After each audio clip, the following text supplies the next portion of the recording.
Muchísimas gracias, Germán, por su gentil presentación. Para mí es un honor estar esta tarde compartiendo con colegas del ejercicio docente, porque en estos conversatorios que podemos nosotros desarrollar, encontramos varias oportunidades como conferencistas, pero por sobre todo se encuentra la oportunidad de aprender de todos.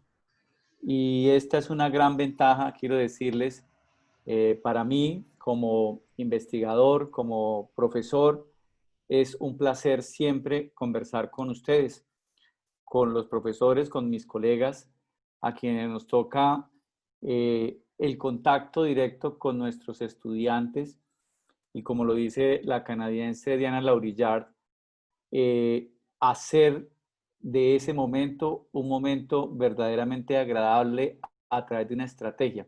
Entonces ella lo define. ¿Y qué es un docente? Le dicen a la canadiense. Ella responde, es un estratega de las secuencias de aprendizaje. Por eso, cada vez que tengo la oportunidad de compartir con profesores, para mí también es un aprendizaje. Y como lo decía Germán en su intervención introductoria, yo voy a tratarles hoy un tema que creo que nos es muy importante en estos momentos en que el COVID-19 ha cambiado la historia en el sentido de la manera como todos estamos haciendo las cosas.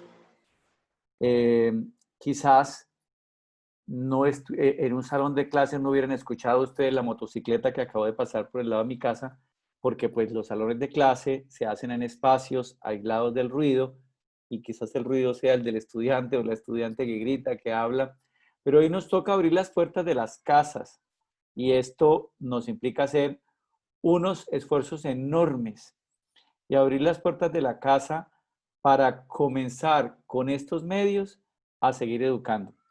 ¿Por qué? Porque la historia lo ha dicho así. En medio de cualquier situación difícil en el mundo, la educación sigue prevaleciendo. ¿Por qué? Porque la educación es un bien superior y nosotros debemos prepararnos mucho y aprovechar estos momentos, profesores y profesoras, para cultivarnos mucho. ¿Por qué? Porque a nosotros nos va a corresponder un papel importantísimo en la reconstrucción de esta sociedad post-COVID-19 y es formar a los líderes y a las lideresas que van a ayudar a que nuestra humanidad retome su cauce. Por eso yo los felicito de antemano por la decisión de quererse formar y sobre todo de querer escucharme en el día de hoy con algo que quizás nunca lo vimos venir. De pronto, la educación superior en Colombia tímidamente había dado pasos para la virtualización, pero quizás la educación primaria, la educación secundaria en Colombia tiene pocas experiencias en el estado e-learning. Pues déjenme decirles que ahora, con esta emergencia, se nos ha vuelto familiar este uso. Y es importante aprender un poco o retomar asuntos que ya teníamos y refrescarlos sobre el tema de evaluación, porque indudablemente vamos a continuar en esta dinámica hasta tanto no se regularice un tema de prevención de vacuna con el COVID-19. Entonces, es importante que ustedes en el día de hoy, como lo decía Germán, con su tinto, con su cuaderno, con sus lápices, con sus resaltadores, pues inicien este camino por el ejercicio de la y evaluación para el aprendizaje. Yo quise traerles aquí 4 asuntos que espero que al final de estos 3 días ustedes tengan claro. Y el primero es que conozcan el modelo de la evaluación para el aprendizaje. El segundo es que ustedes escriban rúbricas para tareas de evaluación, que las hagamos a partir de unos propósitos de aprendizaje. El tercero es que conozcan cómo se aprovecha un ejercicio de feedback para el aprendizaje. Y el cuarto, que ustedes escriban feedback a través de Facebook o a través de una plataforma cualquiera que tengan. En este caso, pudiera ser Moodle. Yo quiero partir en este momento de estas inquietudes y quiero invitar a las personas que quisieran responder estas preguntas a hacerlo mediante el chat. Y la primera pregunta es, ¿por qué no hacemos evaluaciones a través de las tecnologías? Es decir, ¿por qué a lo mejor nos atrevemos, digámoslo en términos coloquiales, a dictar la clase como lo estoy haciendo yo con ustedes en este momento? Pero cuando nos dicen hagamos evaluación, creo que hay ciertos asuntos que no están claros o como que no nos animamos. La segunda es cuáles son las dificultades más comunes. Ustedes ya vivieron la etapa del 2021 en el que nos tocó, pues cuéntenos un poquito cuáles fueron las dificultades que se presentaron cuando decidieron evaluar a un niño, a un joven, a una niña a través de las tecnologías. ¿Qué se les presentó de dificultad?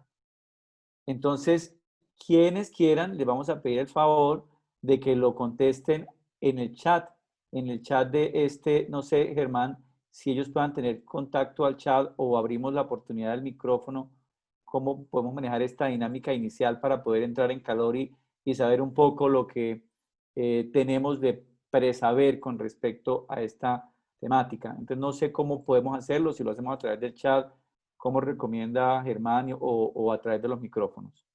El chat en este momento está habilitado para que cualquier persona lo use y pueda escribir sus respuestas. Bueno, profesoras, entonces ánimo, tampoco vayan a, pues, a pensar que vamos a calificar ni nada de esto, sino simplemente es para que nos conozcamos un poquitico a partir de nuestras inquietudes iniciales.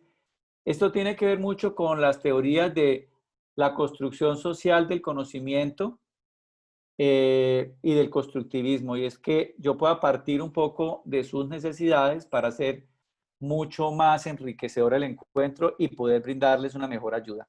Entonces, yo voy a parar un poquito, unos 3 minutos, son las 4:12, a las 4:15 retomo nuevamente, esperando que la mayoría de profesores o los que se atrevan a contarnos su experiencia sobre las dificultades que se presentaron o la respuesta a la pregunta de por qué no hacemos evaluaciones a través de las tecnologías.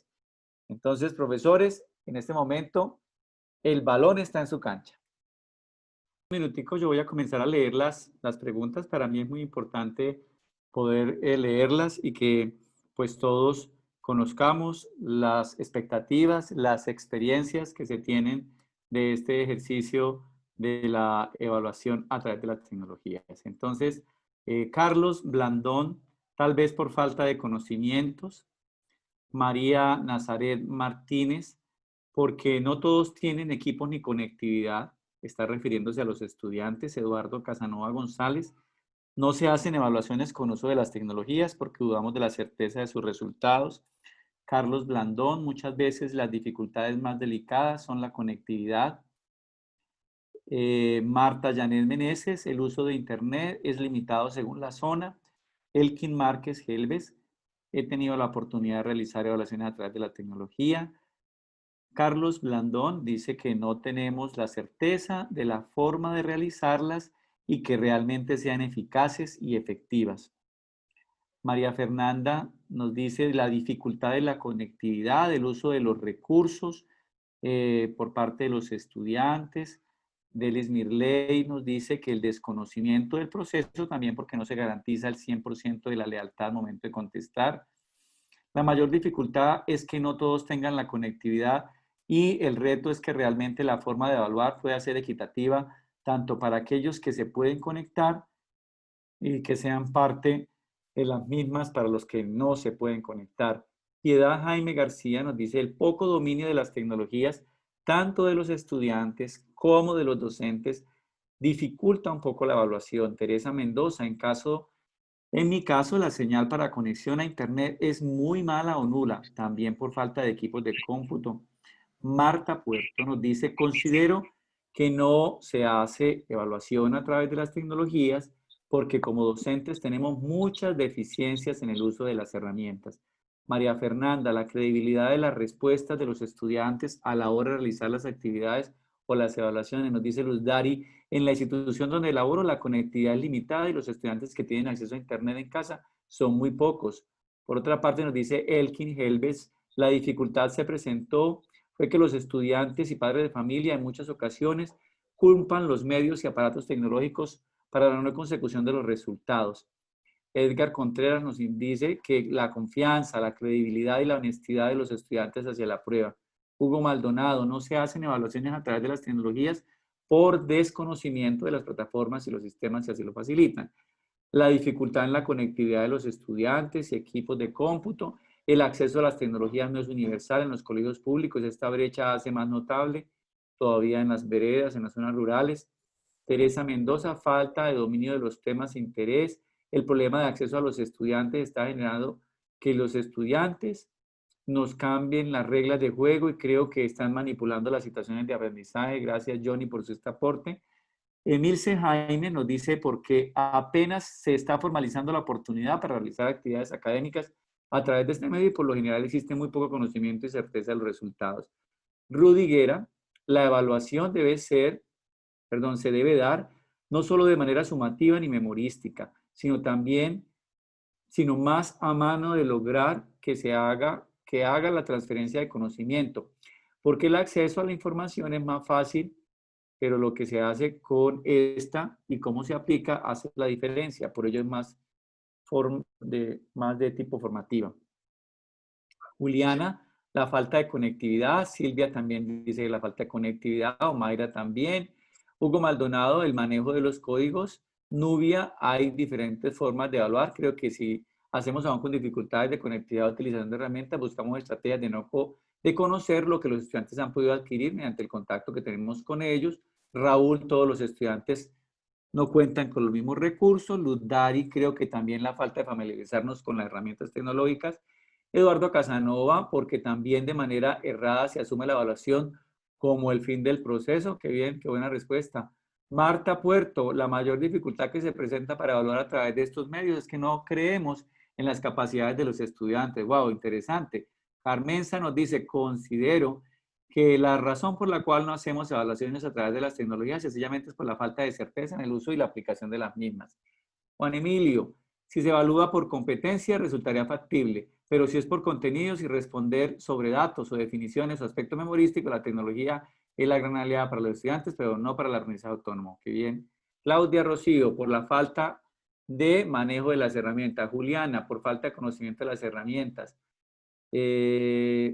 Luzadi, las evaluaciones a través de las tecnologías generan desconfianza. Carmenza, las dificultades más comunes a la hora de evaluar a través de las tecnologías por el miedo a abrirnos a los nuevos retos. La mayor dificultad es porque no generan confianza, nos dice Edwin.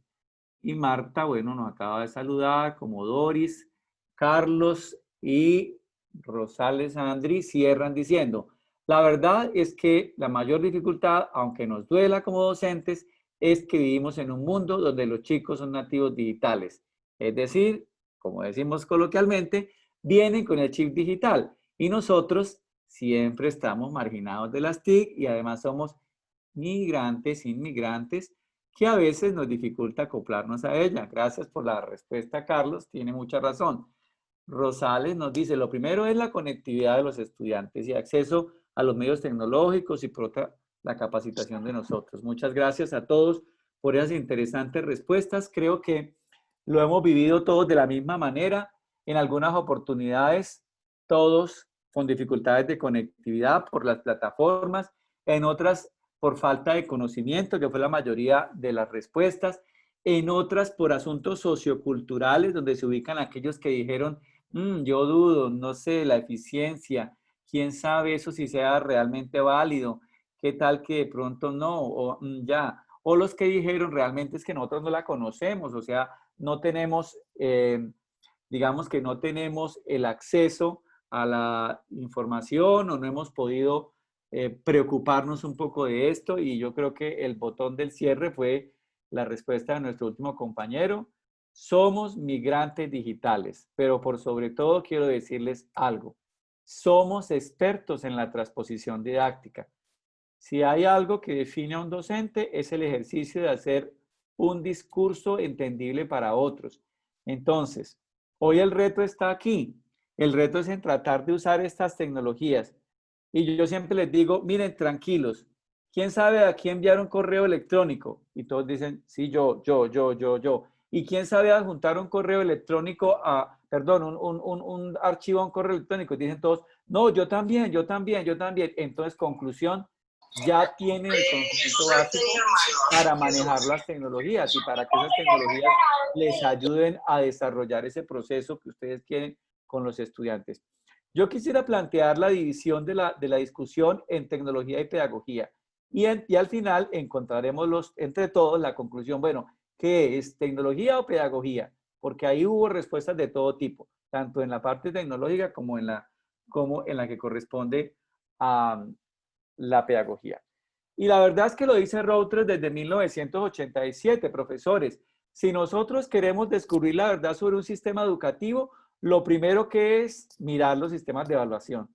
O sea, a uno le pueden decir, no, aquí somos constructivistas, aquí somos socioconstructivistas, aquí trabajamos por competencia, no, nosotros trabajamos por logros, por objetivos de aprendizaje. Perfecto, hacemos esto, sacamos los muchachos, los llevamos allí, acá, tenemos mediación. Entonces algunos colegios dicen, no, nosotros tenemos tableros inteligentes, otros dicen, no, nosotros en todos los salones tenemos videobines, o a las universidades también, pues nos les ha dado por traer sistemas de Second Life o de avatars para meter en mundos virtuales a los estudiantes. Pero había una universidad muy reconocida en Colombia, decía, no, es que nosotros tenemos un esquema en el que el estudiante entra al edificio, toca el horario, prun, aparece un salón como de realidad virtual.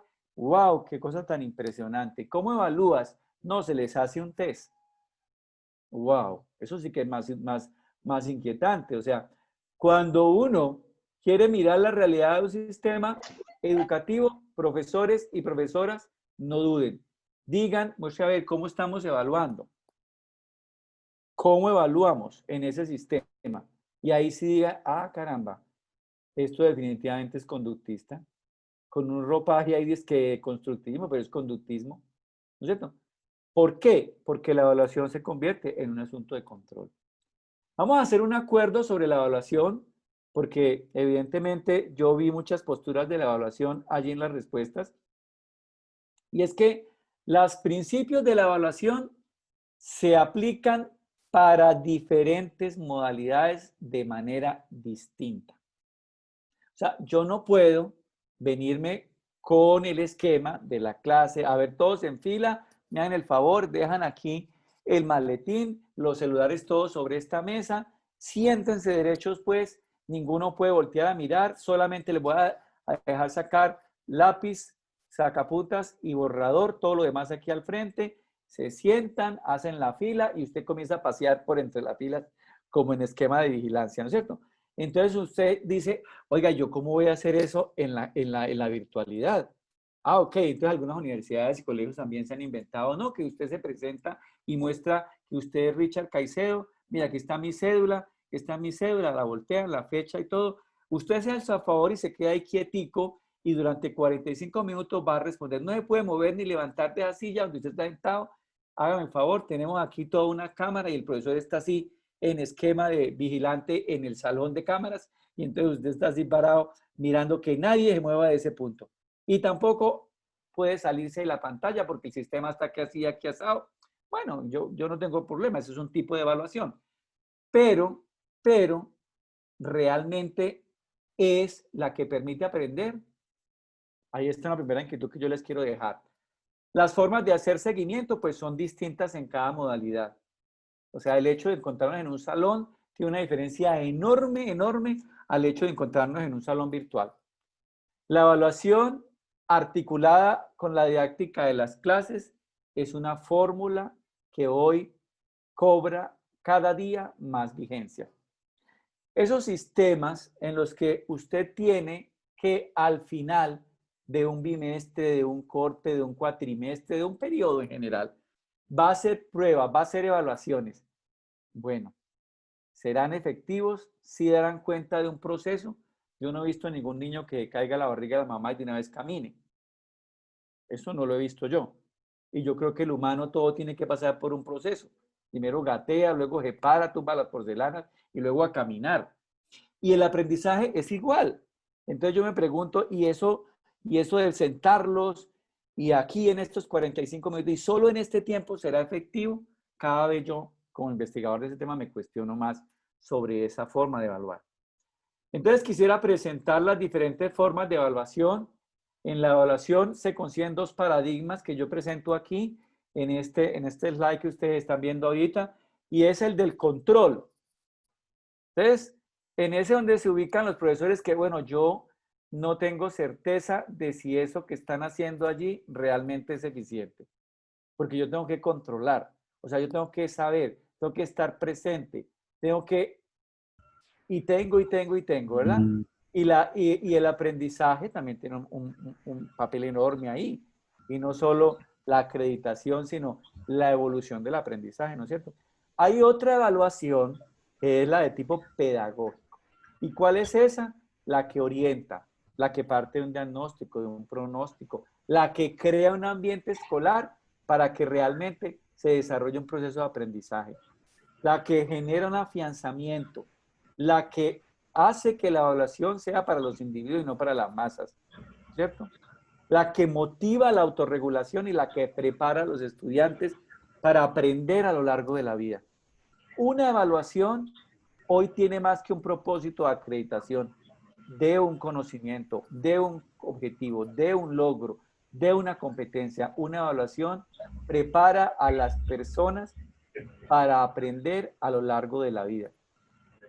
La meta de toda evaluación, por supuesto, es emitir un juicio. Siempre, tanto en la del control como en la pedagógica. El problema es que el juicio se nos convierta en un asunto de señalar, de volverlo impunible, de descalificar, de fragmentar entre los que sí y los que no, los que de pronto tienen como dificultades aquí cerebrales y no, ese muchacho está como medio, ¿sí? No, este es brillante, ¿por qué? Porque respondió todo lo que yo dije en la clase, o sea, repitió perfectamente mi discurso, brillantísimo para la memoria, ¿sí?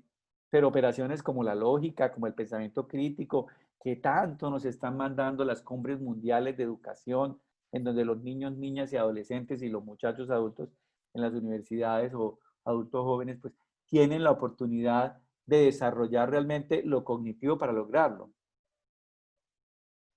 Miren, en definitiva, la evaluación tiene estos paradigmas, como medición, como procedimiento y como indagación.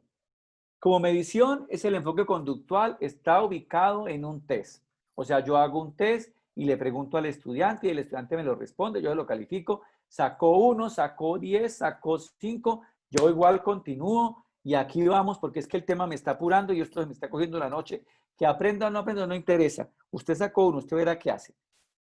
Evaluación como procedimiento toma en consideración técnicas, instrumentos, ¿sí? Para poder desarrollar esa evaluación. Y la evaluación como indagación, pues parte de esa misma realidad del estudiante, es sostenible en términos de David Bolt, que es el que introduce en el año 2000 este término. Imagínense, llevamos 20 años pidiendo que la evaluación sea un proceso. Y usted va a los colegios de las universidades y ¿a qué hora hace evaluación?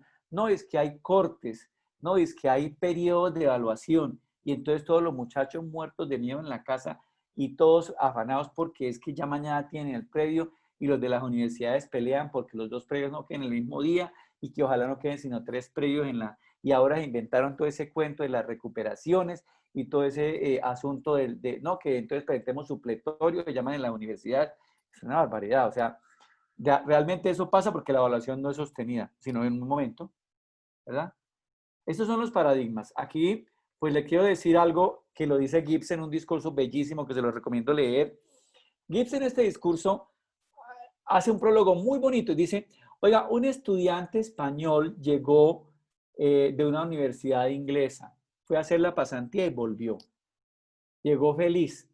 Y yo tuve la oportunidad de indagar y me dijo, mire, en esa universidad en Inglaterra, que son muy, digamos que acertados en el tema del feedback y tienen muchas experiencias allí. Uno tiene que indagar y uno va a consultarle al profesor. Hay más tiempo para deporte, hay más tiempo para actividades lúdicas, para actividades que me ayudaron en la destreza. Oiga, le dijo a Gibbs, y aprendí que yo era o tenía tal o cual estilo de aprendizaje, ahora no recuerdo. Por eso la frase de Gibbs es interesantísima. Si los profesores quieren mejorar sus cursos, quieren mejorar sus trabajos, entonces es importante que piensen en hacer cualquier tipo de cambios en la evaluación. Si realmente quieren innovar, hagan y comiencen porque la evaluación se convierta en una secuencia articulada con la clase, como dice Bout, esté sostenida en el tiempo, con un seguimiento. Entonces yo les propongo esta definición, profesores y profesoras. A ver, algún valiente que la lea, por favor, un profesor, una profesora que nos esté siguiendo y que tenga la bondad de leer. Carmenza, ¿qué Una vas a hacer? definición centrada en el aprendizaje. La evaluación es un proceso sistémico, constructivo y significativo, orientado al desarrollo y a la consecución de un aprendizaje estratégico y dirigido a la formación de profesionales reflexivos, estratégicos y expertos. Pozo y Pérez, Echeverría, 2009. Y funciona para los niños, para las niñas, para cualquiera, porque fíjese que lo que nosotros recibimos de la secundaria, de la primaria, siempre decimos, caramba, pero no aprendieron, caramba, pero no, pero no, pero no. Bueno, eso también Por depende de internet, ellos. Depende muchísimo de ellos, por Dios. ¿verdad? Depende de la forma en que ellos asuman el proceso. Pero ¿cómo lo asumen? Pues como nosotros lo pongamos. Su conexión Si es los hacemos inestable. depender de nosotros, entonces es un asunto muchísimo más complicado. Y yo les propongo esta definición, ¿por qué? ¿Por qué? Porque finalmente la formación desde los primeros niveles va apuntando a un desempeño. O sea, ¿en qué va a terminar? En que el muchacho sea profesional, profesional en algo, se vuelva experto en algo. ¿Y para qué la formación en este sentido reflexiva, estratégica? Porque no hay mejor trabajador que aquel que innova. Y les hago una pregunta. El sistema de evaluación por test, ese de preguntas con falso verdadero, con única respuesta en medio de un montón de opciones, ¿será que permite la innovación? ¿Será que permite el juicio crítico?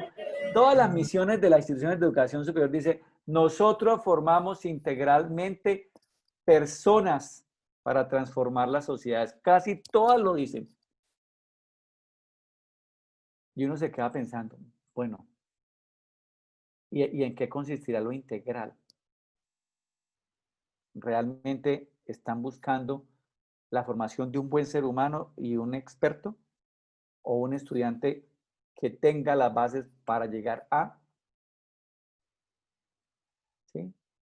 Esas preguntas siempre me las hago yo cuando leo ese tipo de misiones. Y por eso hoy les quiero plantear lo siguiente.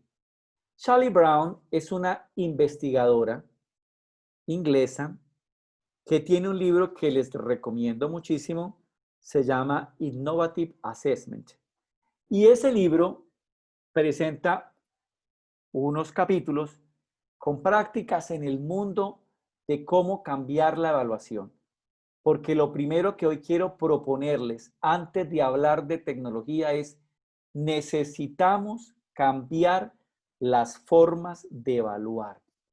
Yo estoy completamente seguro, perdónenme la expresión, que el cacharreo lo van a aprender fácilmente y que ustedes ya tienen lo necesario para manejar una plataforma, una red social, imagínense, manejan WhatsApp o manejan cualquier herramienta, ya tienen eso. Eso no es lo de temer. Lo de temer es los paradigmas que tenemos con respecto a la evaluación. Porque es que el sistema nos ha dado a la oportunidad a nosotros de ser autónomos. Y entonces cuando uno habla con los profesores sobre evaluación y cuestiona sobre las formas como evaluar, las respuestas son, me está atacando la autonomía docente. Profesor, ¿y qué es la autonomía docente? No sé, pero me la está atacando. ¿Sí? Yo quiero proponerles una evaluación que sirva para aprender. Eso es lo que quiero proponerles en estos 3 días. Busquen que la evaluación se convierta en un momento de aprendizaje. Santo Tomás de Aquino lo dice, la gloria del maestro es la vida honesta del discípulo. Y yo creo que a todos nos ha pasado. Los profesores míos del colegio, cuando me ven a mí en toda esta parafernalia de conferencias y hablando con ustedes, dicen, uy, me siento orgulloso de usted. Y yo le digo, gracias a usted que me enamoró de la educación, estoy yo aquí. ¿Y cuántas veces no nos sentimos orgullosos de los estudiantes? Pero ¿por qué no nos pasa con tanta frecuencia? Porque a veces uno como que se desliga.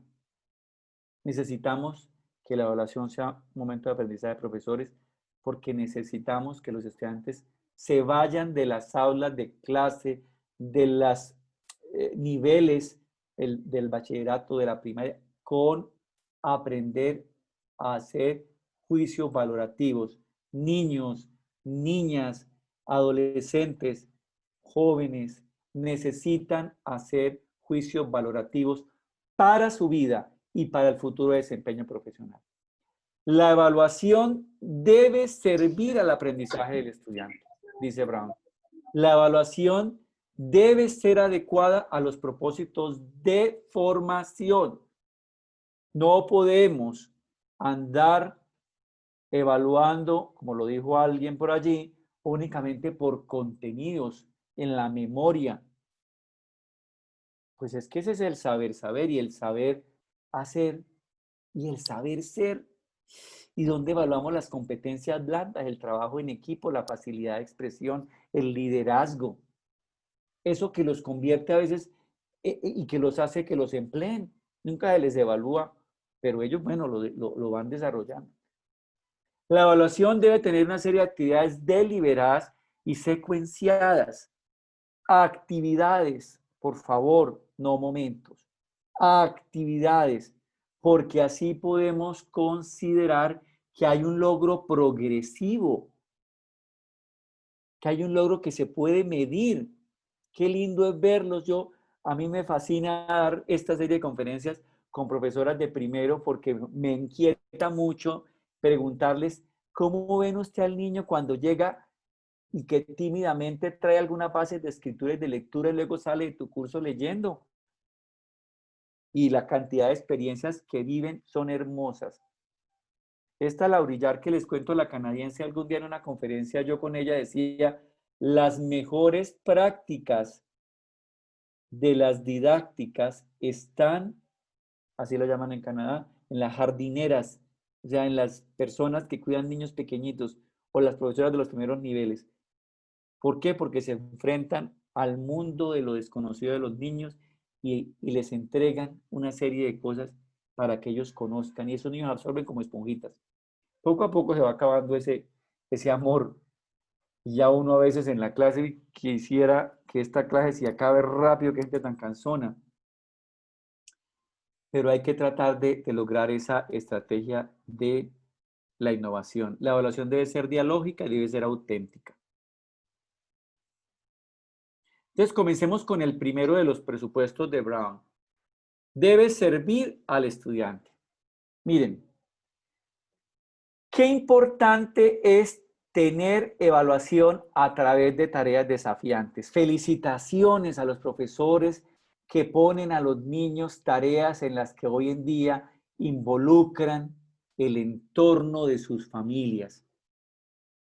Tareas que los involucren en los quehaceres de la casa, que los involucren en la actividad familiar, que los invitan a aprender en sus contextos.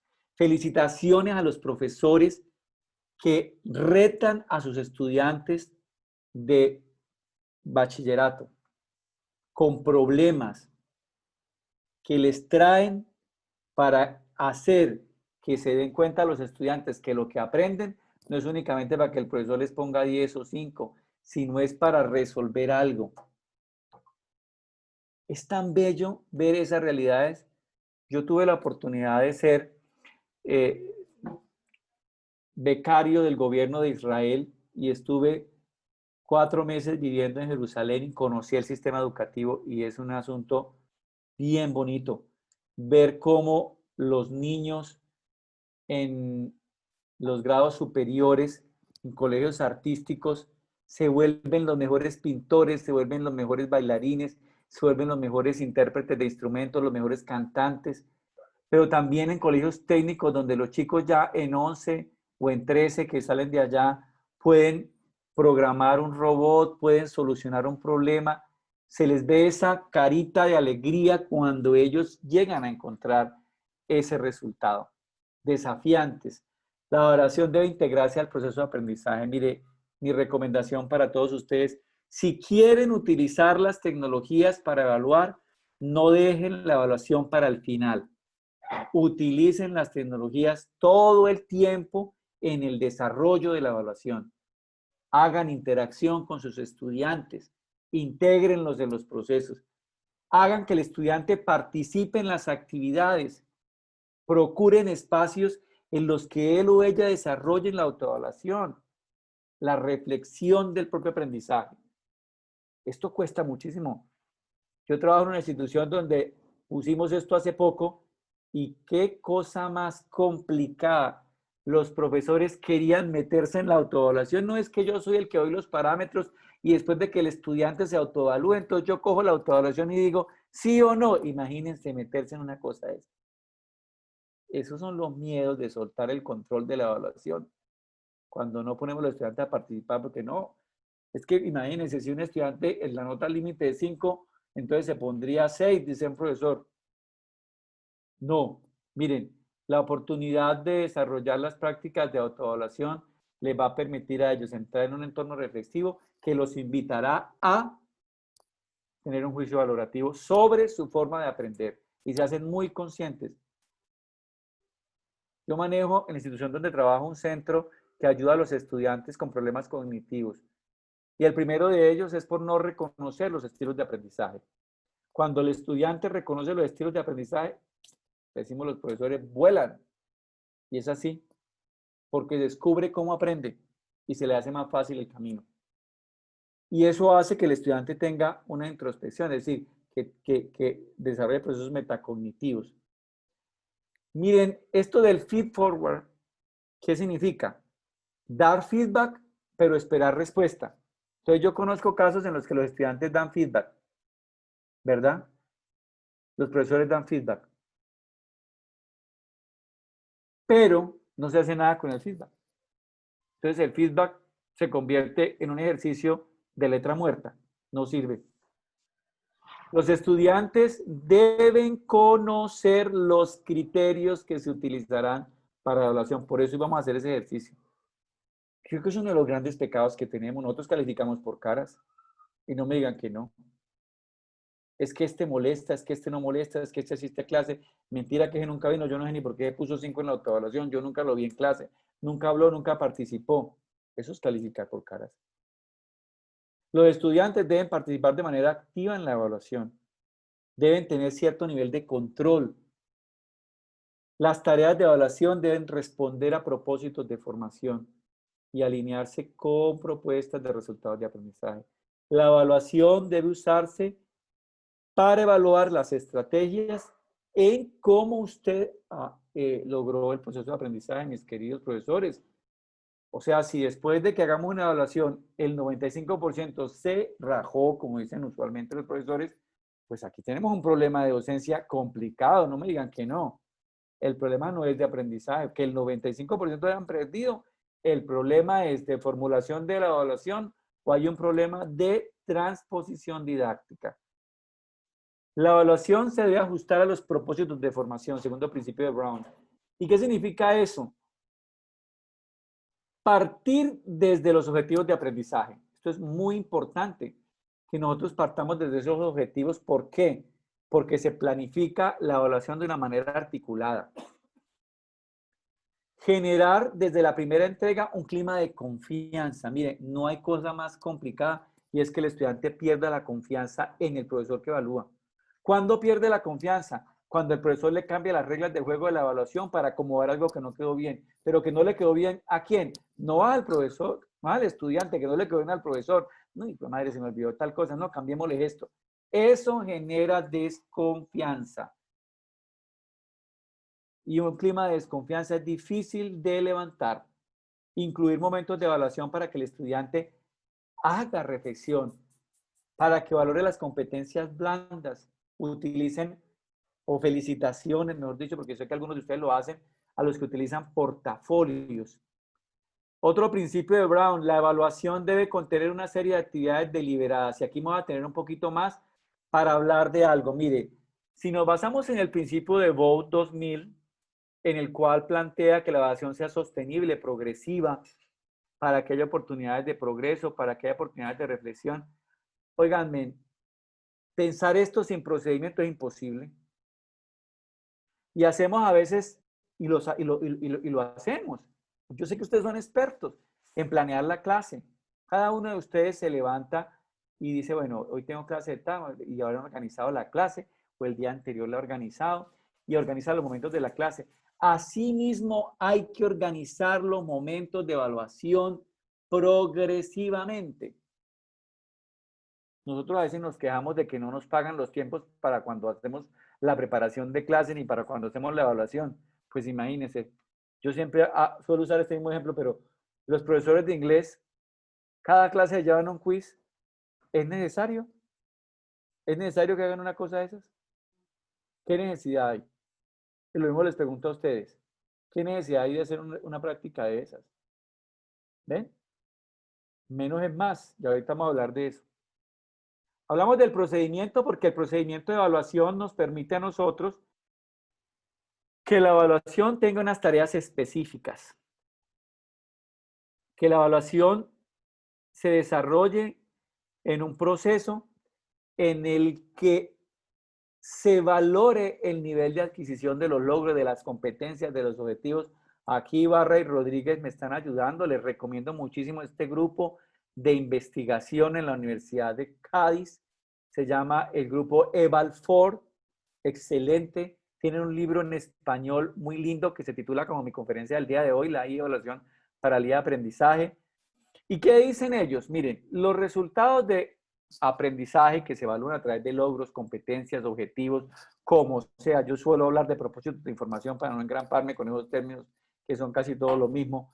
Entonces digo yo, acreditación de los propósitos de formación. Eso es lo que nos toca a una institución de educación superior, a una institución de educación secundaria, a una institución de educación primaria. A todos nos toca responder por la evaluación de unos resultados. Tenemos que lograr que los estudiantes desarrollen eso en un procedimiento. ¿Qué tiene un procedimiento? Un procedimiento tiene objeto, un procedimiento tiene productos, tareas, criterios, medios, técnicas. Miren, este es el que plantean ellos. Y se los propongo y miren, créanmelo, al final voy a dejar mi correo, me escriben, me dicen, no, usted lo que nos propuso es pura carreta. O usted me propuso algo que me sirvió, la mitad de lo que usted me dijo sirvió, la otra mitad no sirvió para nada. Pero miren, partir de un resultado, de un propósito de formación y generarle a ese propósito qué evalúo, cómo evalúo y a través de qué evalúo, genera una tarea de evaluación. Las tareas tienen que ser significativas para el que aprende. Por eso lo dicen algunos y hoy en día la evaluación por retos, le dicen es que eso evaluación por retos. Eso no es otra cosa que llevar la evaluación a escenarios donde el estudiante se sienta que está aprendiendo, que va a aplicar lo que aprende. Yo tengo un hijo de 10 años que estudió en un colegio aquí en Colombia, hoy mis hijos viven en Estados Unidos y algún día me llamaron del colegio.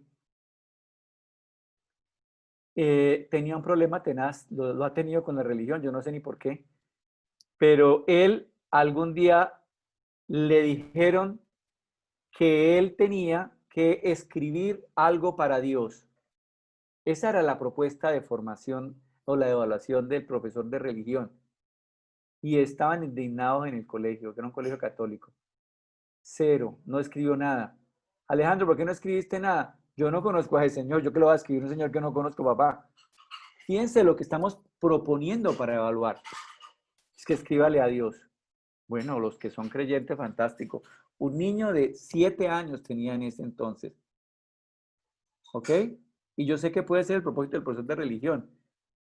Pero otra cosa le hubiera sido más factible si, por ejemplo, lo lleva a observar la evolución de una planta o los animales y descubre la presencia de algo superior ahí. Creo que hubiera sido un poquito más fácil para mi hijo haber avanzado en ese tema. Por eso es importante a ese objeto ponerle criterios. Criterios que digan, oiga, mire, es que si yo tengo un texto, lo voy a evaluar aquí así. 1, 2, 3. Le voy a evaluar la consistencia, la coherencia, la capacidad argumentativa al estudiante. Le voy a evaluar cómo entrega ese producto, porque es un producto que se puede entregar en una hoja en papel, o lo puedo pedir en una cartelera, o lo puedo pedir en un documento digital, o puedo pedir que sea a través de un video, o puedo pedir que sea a través de una publicación en una red social, y ¿por qué no? Son diferentes medios de evaluación. Queda muy difícil, y les voy a decir, que ustedes estén evaluando a través de las mismas técnicas de la presencialidad con los que ustedes mismos definieron como nativos digitales.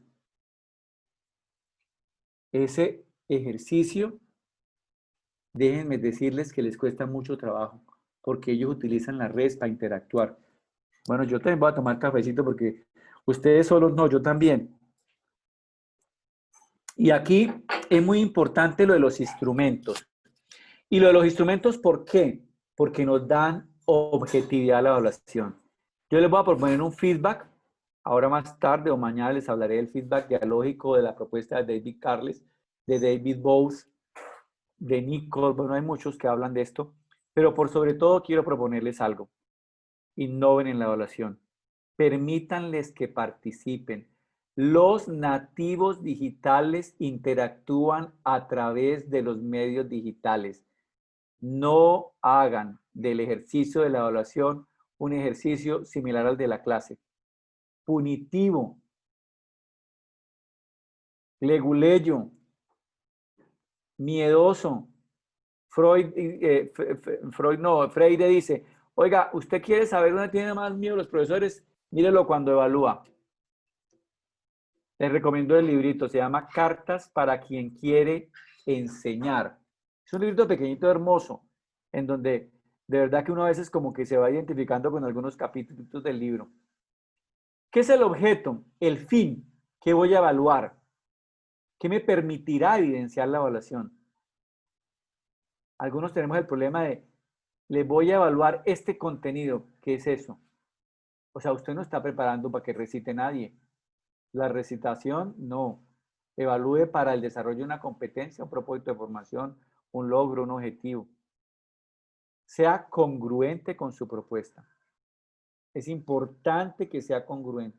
Es decir, que usted con su propuesta vaya desarrollando de manera sucesiva un ejercicio que permita evaluar el progreso de los estudiantes. ¿Qué son los productos, lo que el estudiante entrega? No puede, los productos que son, pues el trabajo, la maqueta, ¿verdad? Lo que entrega, ese es el producto. ¿Qué son las tareas?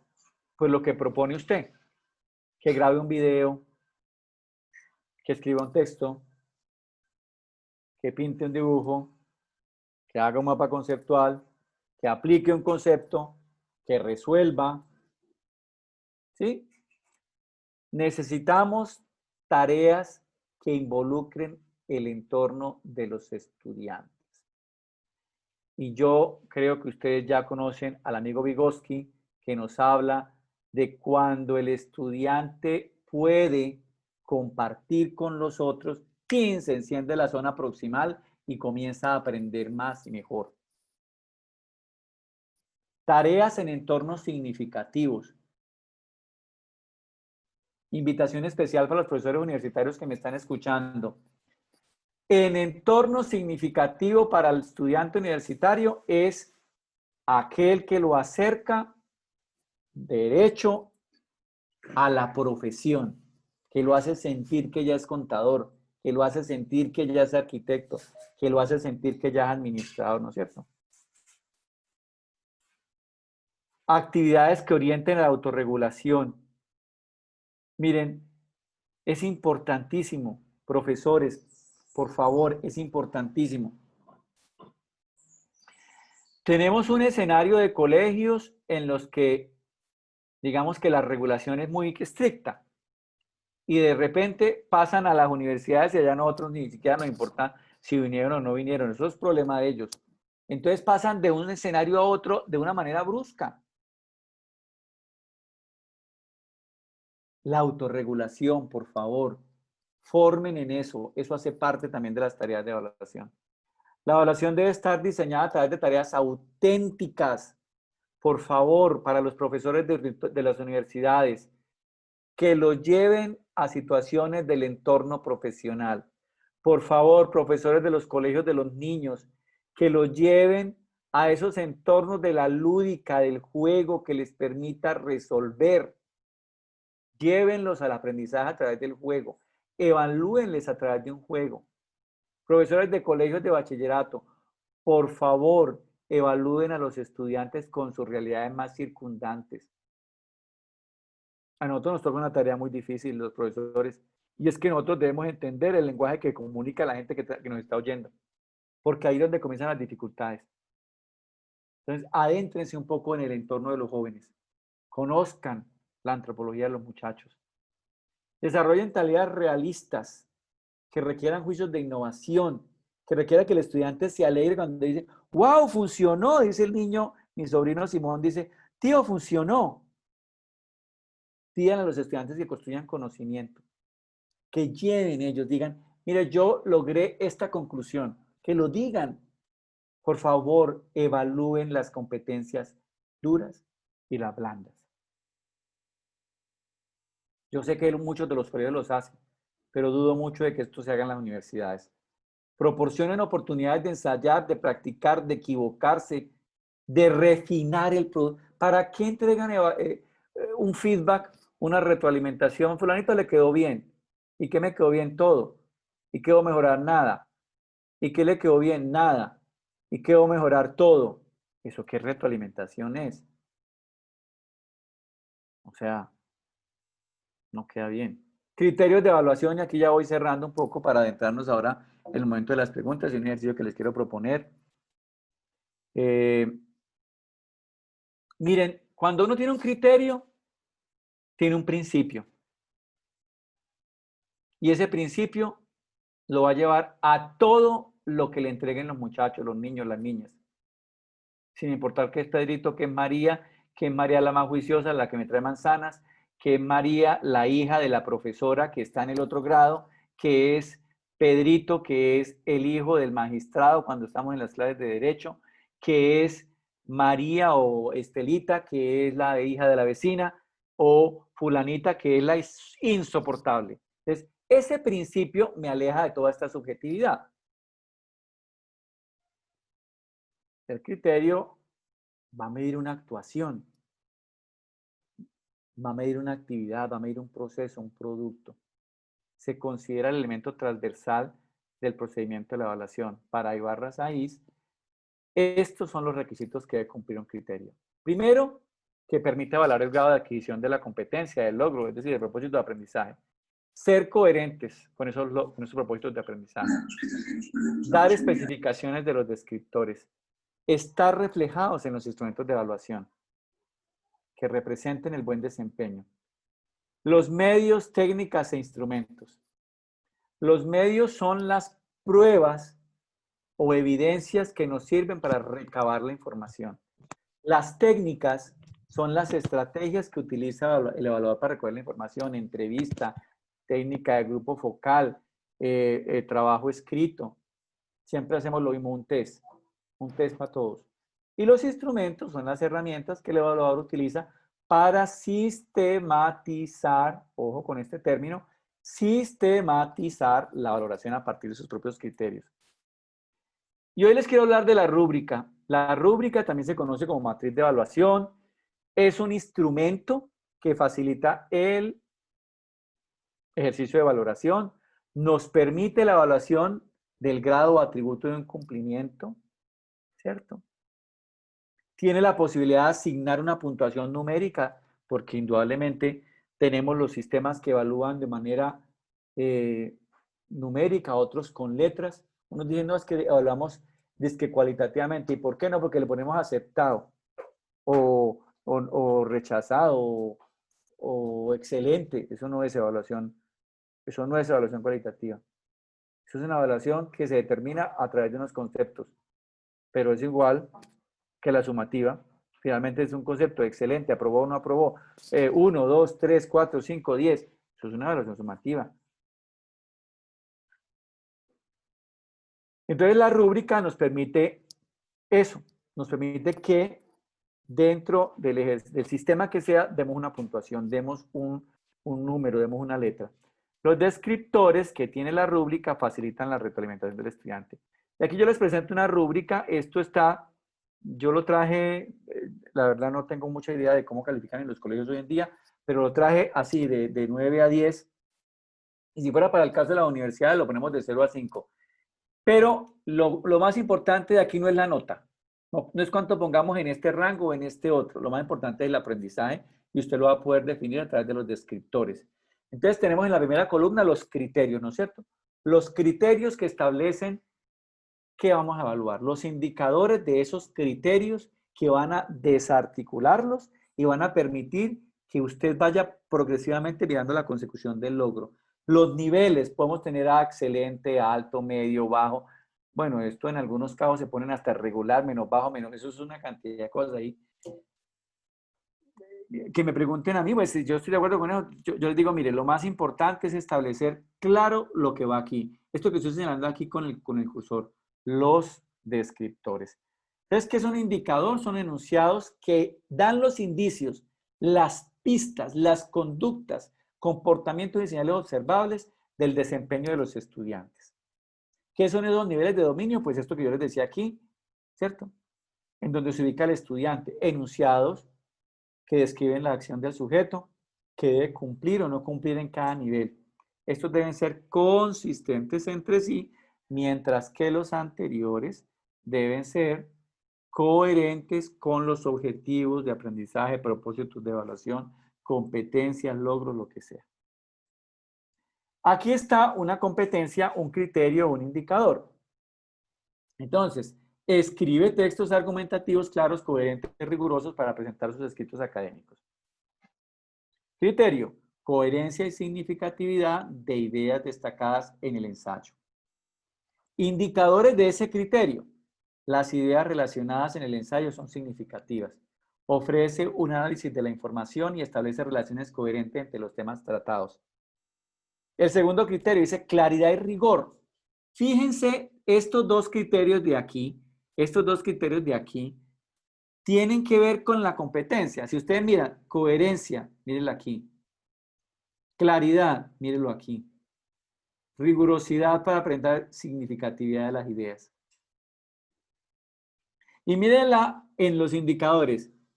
Coherencia y significatividad dice el criterio. ¿Ok? Y el indicador dice, las ideas relacionadas en el ensayo son significativas. Ofrece un análisis de la información y establece relaciones coherentes entre los temas tratados. Comunica las ideas de manera precisa. Emplea argumentos persuasivos a través de evidencias puntuales. Estos son los niveles de dominio. Y aquí están para uno solo de los indicadores. Y ustedes se pueden dar cuenta que aquí todos los argumentos son persuasivos y tienen un soporte en evidencia. Entonces va bajando el nivel. Aquí dice, todos los argumentos son persuasivos, pero algunos no tienen soporte en evidencias puntuales. El nivel medio, algunos argumentos son persuasivos y tienen soporte en evidencias puntuales. Algunos argumentos, aquí decía todos. Y el bajo, ningún argumento es persuasivo, ni tiene tampoco soporte en evidencias puntuales. Esto es lo que nos permitirá dar una calificación. Esto nos permite dar un feedback. ¿Y qué es esto en la evaluación? Esto es lo primero en lo que tenemos que pensar. Hágalo por Facebook, hágalo por Instagram, hágalo por la plataforma que sea. Lo primero que hay que pensar es en esto. Si tenemos el control en lo pedagógico, cualquier instrumento tecnológico nos sirve de canal. Cualquier instrumento tecnológico nos sirve de canal. Bueno, yo quiero parar aquí para que me hagan unas preguntas, que ya es tiempo de que yo tome un poquito de café y que ustedes hablen conmigo. Entonces, quisiera escucharlos. No sé, Germán, cómo se hace esta dinámica de las preguntas o quien esté moderando esto para que nos ayude. Y al final vamos a hacer un ejercicio de rúbricas que yo les voy a proponer. Gracias, doctor Richard. Si la mecánica ha sido la de siempre, quienes tengan alguna inquietud que quieran compartir de manera verbal, simplemente levantan la mano, allí donde dice participantes, levantar la mano, y en el orden que se ha ido evidenciando esa mano arriba, vamos cediendo la palabra. Y la otra es que pueden ir dejando sus preguntas en el chat, las vamos leyendo, y en este caso el doctor Richard las va contestando. Así es que, profes, iniciamos a partir de este momento el conversatorio. Ustedes ya están en libertad de levantar su mano o de escribir su pregunta e inmediatamente se la vamos transmitiendo al doctor Richard para que empiece a dar las respuestas respectivas. Voy a comenzar a contestar la pregunta que está haciendo Daisy González. Daisy, claro que sí. Mi correo es, Daisy, por favor apúntenlo, o aquí está este correo para que por favor me escriban. Sí existen muchas formas de programar un proyecto en la clase. Casi todas están generadas por fases. Hay unas tareas para el estudiante, otras tareas para el profesor. Si quieres me puedes escribir, o si no, busca el aprendizaje basado en proyectos del Instituto Tecnológico de Monterrey. Tiene unas, digamos que tiene unos ejercicios muy interesantes, esa institución, y allí puedes encontrar.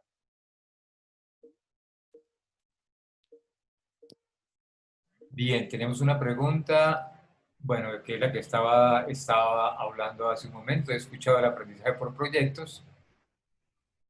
¿Alguno de los docentes en el taller tiene conocimiento de esta forma de trabajo? Pues ya está la respuesta. Daisy y Smith, ¿podemos considerar a nuestros estudiantes de las zonas rurales como nativos digitales o se les daría otra connotación en relación al uso de las TIC? Oiga, nunca me han hecho esa pregunta y le cuento que es muy interesante. Miren, yo creo que tiene que ver mucho los contextos en los que se desenvuelven los estudiantes. Yo vivo en una zona rural y a pesar de vivir en la zona rural, hay mucho contacto con la información, y hoy tienen celulares y hoy tienen, digamos que acceso, aún en zonas remotas, al Internet. Hay facilidades que se dan desde el mismo ejercicio del encuentro con la información a través de celulares, que lo pueden hacer con los niños, desde los celulares de los papás. Entonces, yo sí pienso que aún estando en las zonas rurales, son nativos digitales, y es porque nacen en una sociedad de la información y del conocimiento. Yo te invito a que lean, o les invito a todos, a que lean un concepto de Castells. Es un profesor español, un economista, que se hizo antropólogo y ha estado estudiando mucho esto, y habla de la sociedad red. Entonces nos deja un mensaje muy lindo con respecto, aunque las zonas estén aisladas, aunque el habitante esté en Alaska, estamos en la sociedad red, y desde allá se puede conectar, así sea con un mínimo de ancho de banda. Gracias, doctor Richard. Tenemos una pregunta del rector de Calrey.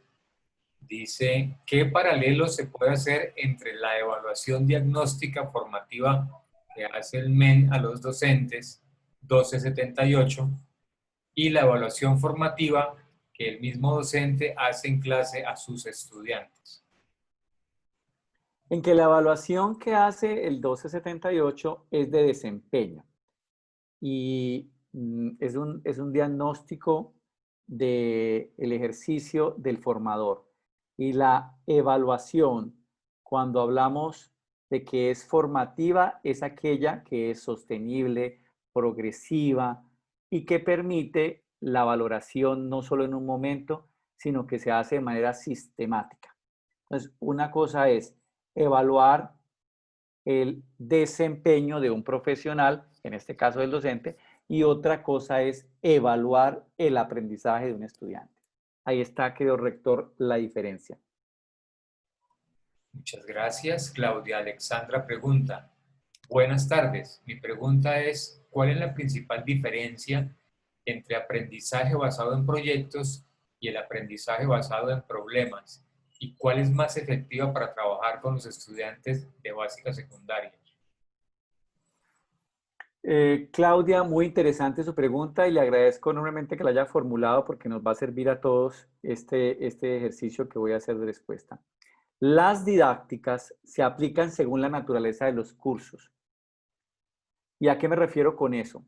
Si hay un curso cuya naturaleza es más práctica, los laboratorios o aquellos en los que vamos a valorar ese que, como dice Bloom, nivel de aplicación, entonces el aprendizaje basado en proyectos tiene una enorme ganancia y es que está trayendo un asunto concreto para que a través de unas fases se pueda modelar una respuesta. Eso sirve para los estudiantes de básica secundaria o para cualquier estudiante en cualquier nivel. Ahora, cuando hablamos basado en problemas,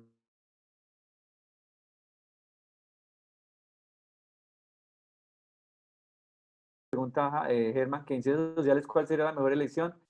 Problemas. Ok, vuelvo y repito la pregunta.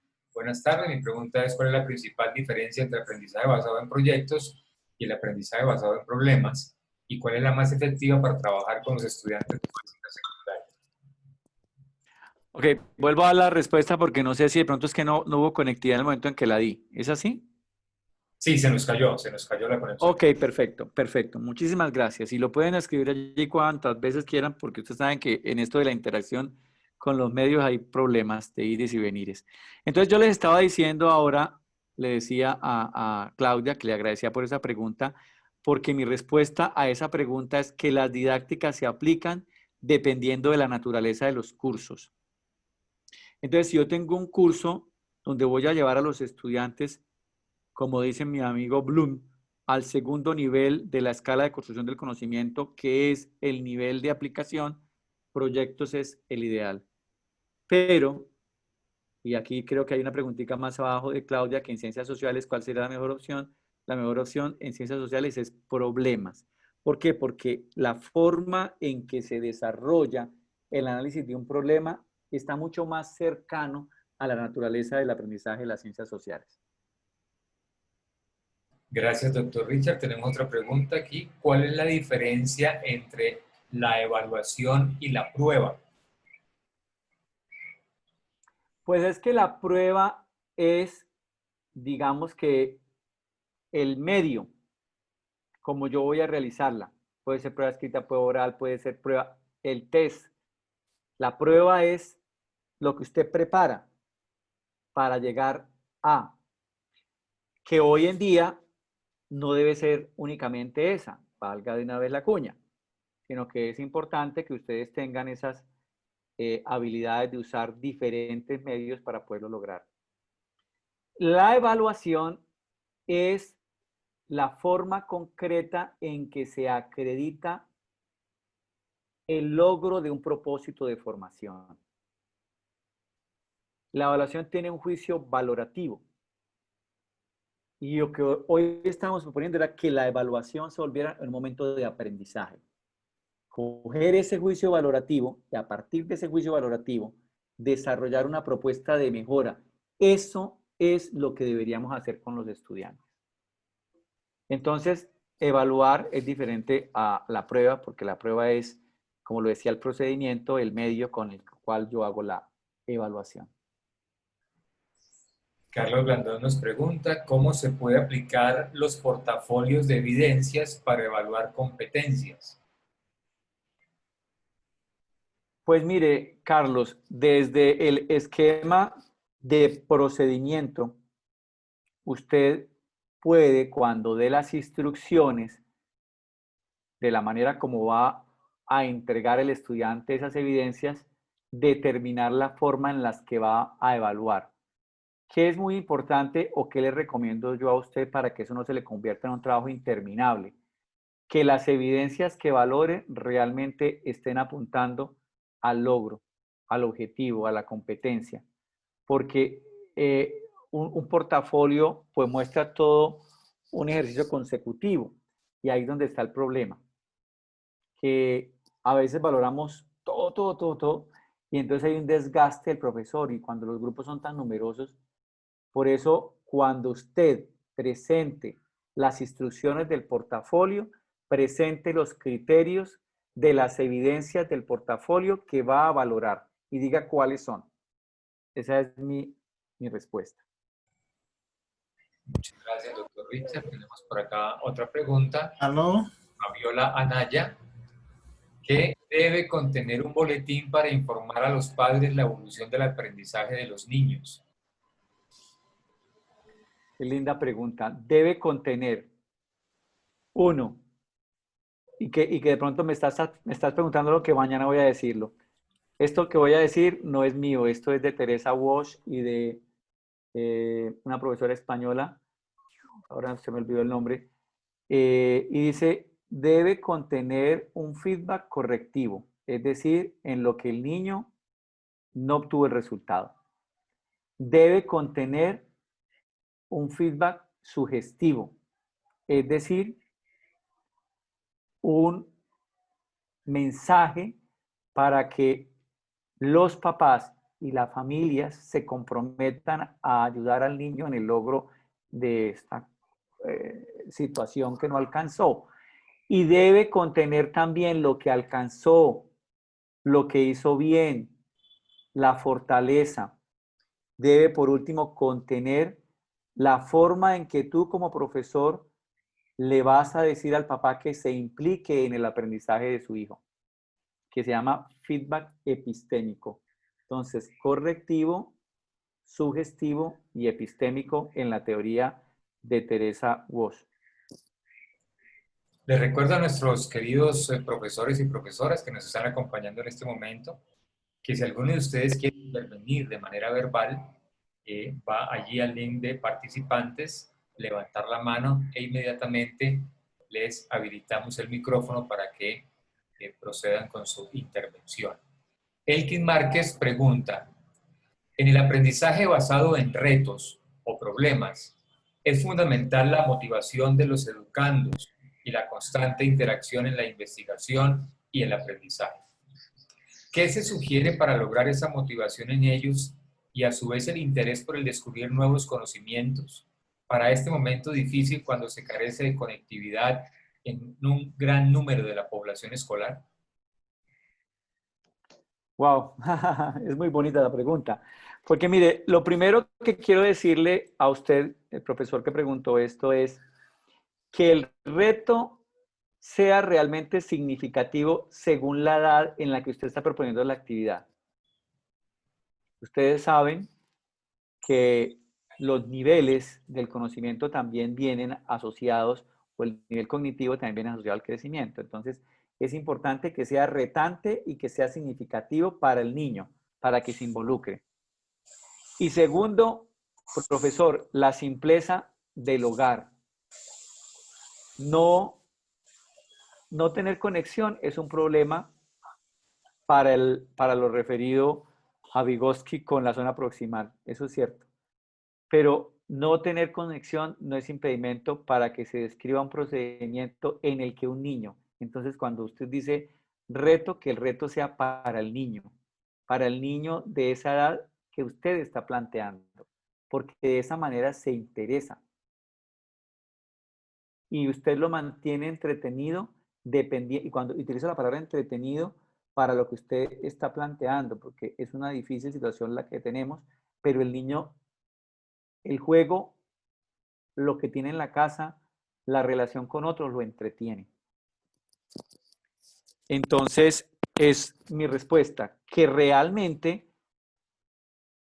lo que usted propone sea un reto para el niño. Y segundo, que la secuencia que usted plantee, la plantee según la edad. Gracias, doctor Richard. Walfin Velasco ha levantado la mano, por favor. Ah, mamita, gracias, mamita. Y pues yo pensé que como yo no conozco. Buenas tardes, doctor Richard. Buenas tardes, profesor. Lo escuchaba cuando mencionaba el término sistematización. Yo sé que eso es un término bastante complejo, pero sí quiero que en la medida que usted pueda me ilustre cómo manejamos esa parte de la sistematización para mejorar nuestra práctica docente. Yo he leído por ahí algunos autores, tales como el doctor Giso, Oscar Jara, Lechón, cuando hablan de cómo se vive esta práctica docente, cómo se escribe, cómo es ese interactuar con los mismos estudiantes, y se habla hasta de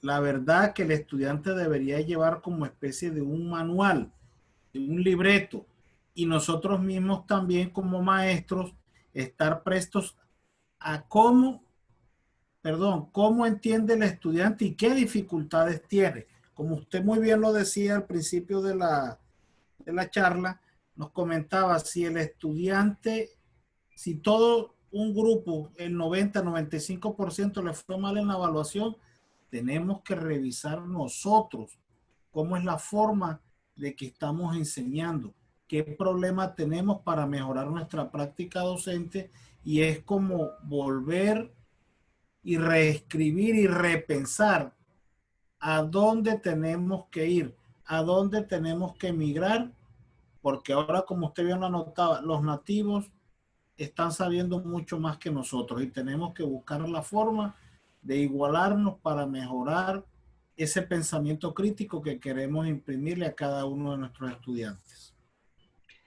Mire, yo pienso que la mejor forma de la sistematización de la práctica de evaluación se vive con lo que ustedes mejor saben hacer, que es planear el ejercicio del aprendizaje de los estudiantes. La mejor forma de sistematizar es que se articule con la didáctica, con la metodología de la clase. Y segundo, que se realice a través de esa articulación un procedimiento conjunto entre la dinámica de la clase, el ejercicio de la clase, el ejercicio de la docencia, con el ejercicio del aprendizaje en el momento. Eso genera que haya todo un procedimiento, que es lo primero que uno debe tener en cuenta para el momento de evaluar. El momento de evaluar es un momento que no debe vivirse como el de cierre, como el de pasar al otro contenido, sino el de valorar el progreso. Hay una diferencia enorme ahí, y es el de cerrar el bimestre al de valorar el aprendizaje. Hay una gran diferencia. Entonces, mi invitación es que esa sistematización se haga por el ejercicio de la planeación. Y ahí es donde tenemos primero que entrar a resolver cómo vamos a hacer para que la evaluación no sea un momento, sino sea progresiva, y tampoco se nos vuelva una carga pesada a los docentes, sino que se involucre a los estudiantes. Ese es el otro proceso que yo le digo a usted como respuesta de la sistematización. Involucremos a los estudiantes, al sujeto en condición de aprendizaje, en el ejercicio de evaluación, para que la viva. El estudiante no vive la evaluación, el estudiante se preocupa por pasar el predio. Él no vive la evaluación.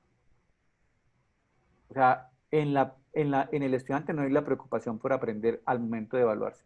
En el estudiante hay la preocupación por sacar 5, 6, 7, 8, 9, 10, o la que sea el sistema, pero no en aprender.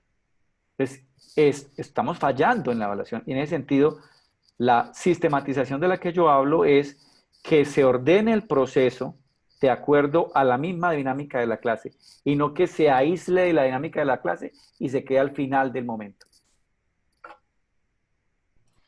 Muchas gracias, Bueno, doctor mucho. Richard. Gracias, doctor Richard. Por tiempo que ya se nos va acabando, vamos a darle trámite a las dos últimas preguntas. La primera la va a hacer directamente a Alejandro Bianchá, que ha levantado la mano. Por favor, Alejandro, habilita su micrófono, puede preguntar. Muchas gracias, doctor Richard. Hola, Alejandro. Doctor, mi inquietud es la siguiente. Vamos a suponer que una institución educativa tenga programas extracurriculares dirigidos a jóvenes, adolescentes, básicamente, en las cuales forma para la vida, o sea, cursos para la vida. Mi pregunta es, doctor Richard, gracias a su experiencia, ¿cómo sería esa evaluación si esos cursos son ofrecidos efectivamente de manera virtual, donde este estudiante se está formando para que él sea persona? Usted ya lo había dicho, que la formación sea significativa y que obviamente esa misma evaluación sea significativa. Entonces, doctor, si la formación es virtual, ¿cómo sería esa evaluación si aquí lo que estamos es formando seres humanos para que sean personas, sean mejores seres humanos? Mire, yo pienso que no solo en el ejercicio extracurricular de cursos para la formación en el desempeño de la vida, que básicamente se orientan a las competencias blandas, uno debe ser estratégico al evaluar, sino en todos, en todos. Por eso esta respuesta no únicamente va para la pregunta de Alejandro, sino para todas las evaluaciones. Miren, la mejor forma de valorar hoy a través de las tecnologías es que él y ella participe de manera activa en el desarrollo de la evaluación. Que tenga los criterios, que los lea, que los utilice para hacer un ejercicio de evaluación entre pares, que los utilice para escribir un ejercicio de autoevaluación, Alejandro, porque estas que son competencias blandas se tienen que autoexaminar. ¿Cómo hace uno para determinar los grados del comportamiento ético? O sea, ¿eso en qué lado hay una regla, una norma o algo que le diga a uno cómo hacer? Ahora, el cambio tiene que ser de paradigma, porque los que siempre evaluamos somos los sujetos externos al sujeto en condición de aprendizaje. Entonces, la participación podría ser una forma en la que pueda llegar a valorarse estas competencias blandas, pero por favor, no únicamente en esas, en las competencias específicas también vale la pena dar ese paso. Excelente, qué pena, doctor. Me gustaría molestarlo. Eso hace parte de una investigación que estoy realizando y de pronto le escribo para que me regale unos autores y si usted conoce algunos autores sobre estas temáticas, lo voy a estar molestando, doctor Richard. Por ahora lo dejo con Ernesto Panadero, es un español que trata sobre la autoevaluación junto con la autorregulación y coge los esquemas de Zimmerman y de Pintrich, que son los de la autorregulación, y es fabuloso el planteamiento de Panadero. Es un excelente recopilador y Panadero tiene varios artículos que le van a permitir a usted hacer revisiones, que son artículos de revisión, y entonces ahí encontrará muchísimos más autores, pero por supuesto que me puede escribir usted y cualquiera de los que están oyéndome. Muchas gracias, mi doctor. Les recuerdo, profesoras y profesores que están participando en este momento del conversatorio, que mañana también a las 4 de la tarde estaremos muy atentos a nuestra segunda jornada con el doctor Richard, hablando sobre feedback para aprender. Y la última pregunta es de Nancy Pérez. Dice Nancy, ¿es difícil en un nivel inicial de primaria, como es el grado de primero y de primaria, evaluar, por ejemplo, el proceso lectoescritor, donde apenas el estudiante ha empezado a conocer fonemas? Entonces no es fácil evaluar objetivamente. ¿Qué aconseja en estos casos? Pues es que la pregunta ya trae una respuesta. Y yo creo que sí es, que tiene unos grados de dificultad altísimos, yo no lo discuto. Yo no lo discuto, pero que no se puede evaluar objetivamente, ahí sí creo que quizás podemos tener una diferencia entre lo que usted estaba proponiendo y lo que yo estoy proponiendo. Porque la valoración objetiva es la que parte de un estudiante y el grado del logro de la competencia o de los propósitos de formación. Entonces, si el estudiante alcanza en la pronunciación o alcanza en la escritura lo que se propone en el criterio, pues se puede valorar, ¿sí? Es importante, desde luego, que esa valoración rompa los esquemas rutinarios y llegue a adentrarse en la manera como los niños aprenden, que es jugando. Entonces, usted tiene que evaluar jugando. Y esa sería mi propuesta. Gracias, doctor Richard. Queridos profesores, hemos terminado la sesión de preguntas. Les recuerdo nuevamente, mañana en punto de las 4 de la tarde, estén atentos a sus correos electrónicos o teléfonos celulares. Por allí les va a llegar la invitación el día de mañana. Se nos acabó el tiempo y no pude enseñar lo de las rúbricas o hacer un ejercicio de rúbricas. Mañana vamos a comenzar con eso. Así que muy atentos porque este tema es bien importante para hacer de la evaluación un proceso objetivo. Y bueno, muchísimas gracias por la paciencia. Qué bueno compartir, porque quien comparte ayuda a inspirar. Muchas Muchísimas gracias. gracias. Nos vemos mañana. Que estén bien.